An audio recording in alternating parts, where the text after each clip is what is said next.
ગુજરાત રાજ્ય વિધાનસભાના અધ્યક્ષ શ્રી શંકરભાઈ ચૌધરીનું ઓગળ તાલુકાના ઇન્દ્રમાણા ગામે ઉમળકાભેર કરાયું સ્વાગત। ઓગળ તાલુકાના ઇન્દ્રમાણા ગામના બદાજી જેહડાજી ઠાકોરના બોલમણામાં અધ્યક્ષ શ્રી આવતા કાંકરેજ તાલુકાનું રાજકીય સંગઠન પણ જોડાયું।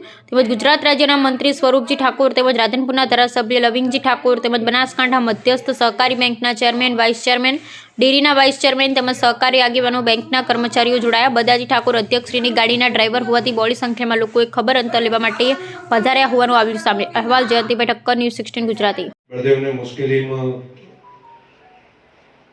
કુદરતના તમારા બધાના આશીર્વાદ હશે એટલે એની તબિયત કમ્પ્લીટ સારી થઈ ગઈ। એનો આત્મવિશ્વાસ પણ હતો અને પહેલા દિવસે ઘરના બધા થોડા અહીંયા સનોબા બાકી કીર્તિ પરિવારને બધા કોઈ ચિંતા કરતા હતા।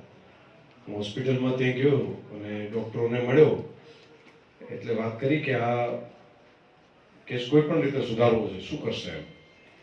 એટલે ડૉક્ટરે કીધું દવાનું ટ્રીટમેન્ટનું તો જે કરવું હશે બધું કરશું, પરંતુ એનો આત્મવિશ્વાસ કમ્પ્લીટ હતો। તો છોકરા નાના છે અને એને આ નાની ઉંમરમાં કોઈ પણ રીતે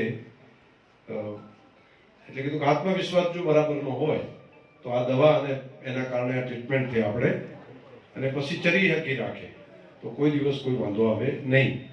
અને એના ભાગ્ય છે, એના છોકરાના ભાગ્ય છે કે સલામત રીતે કમ્પ્લીટ બચી ગયો અને ખૂબ સારી રીતે આપણા બધાની વચ્ચે અત્યારે ઉભો છે। આત્મવિશ્વાસ એનો હતો, એ આત્મવિશ્વાસના કારણે સારું થઈ ગયું બધું। ઓપરેશન ટાઈમે પણ હું ત્યાં હતો, એ ટાઈમે પણ બેભાનમાં હતો તે મને યાદ કરતો હતો। એટલે એ વખતે નશો આપેલો હોય ત્યારે માણસ હોય ને પોતાનું હોય બોલે, તો એ વખતે પણ યાદ કરીને અને આજે બધું કુદરતે સારું કર્યું। તમને બધા અહીંયા મળી રહ્યા છો। જીવનની અંદર